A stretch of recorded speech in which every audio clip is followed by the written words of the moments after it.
प्रतीक्षित cinema मध्येकै एक हो कलियुग। Cinema निर्माण पक्षले गएको शुक्रबार कतारको दोहा स्थित एक होटलमा पत्रकार सम्मेलन तथा अडियो विमोचन कार्यक्रमको आयोजना गर्यो। स्वदेशमा माघ 5 देखि प्रदर्शनमा आउने सिनेमाको अडियो विमोचन कार्यक्रममा सहभागी हुन निर्देशक नवराज आचार्य, कलाकार विष्णु कार्की सँगै निर्माताद्वय नरेन्द्र सेन ठकुरी र विशाल श्रेष्ठ कतार पुगेका थिए। फिल्मको अडियो विमोचन पनि उनीहरूकै हातबाट भएको थियो। कार्यक्रममै आगामी जनवरी 11 तारिकमा कतारमै फिल्मको ग्रान्ड प्रिमियर गर्न लागि जानकारी पनि दिइएको थियो। कार्यक्रममा बोल्दै नवनिर्देशक नवराज आचार्यले कलियुग पृथक सिनेमा नभएको तर दर्शकको टेस्ट अनुसारकै सिनेमा बनेको बताए।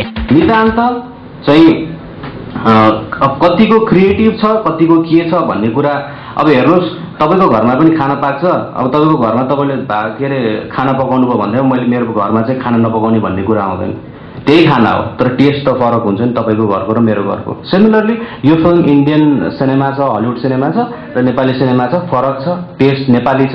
बाँकी मेकिङ वाइज हामी चाहिँ इन्स्पायर भएका छौँ, राम्रो बनाउने प्रयास गरेका छौँ। त्यस्तै कतारका नेपाली पत्रकारहरूसँगको अन्तर्क्रियाका क्रममा फिल्म कलियुग हिन्दी फिल्महरू द डर्टी पिक्चर र फेसनबाट प्रभावित भई निर्माण गरिएको भन्ने कुरालाई निर्देशक आचार्यले खण्डन गरे। यसमा केही पनि छैन तपाईको कतैबाट चाहिँ एउटा चाहिँ कपी भन्नुहुन्छ या इन्स्पायर भएको भन्नुहुन्छ, इन्फ्लुएन्स भएको भन्नुहुन्छ, त्यो मेकिङ हो, त्यो बनावट हो।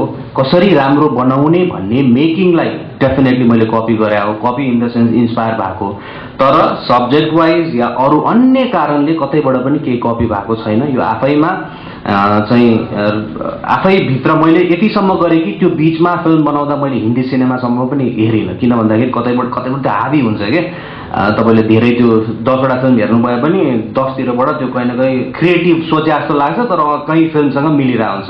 त्यो भएर मैले नेपाली सिनेमा हेरेँ। त्यसको ठाउँमा मैले घरमा मसँग अझै पनि 10-15वटा डिभिडी छ नेपाली फिल्मको। किन चाहिँ नेपाली फिल्ममा कमी कमजोरी छ मैले त्यो एनालाइसिस गरेँ, त्यो हेर्ने प्रयास गरेँ र त्यो कमी कमजोरीलाई मध्यनजर गरेर कलिउड सिनेमा बनाएको।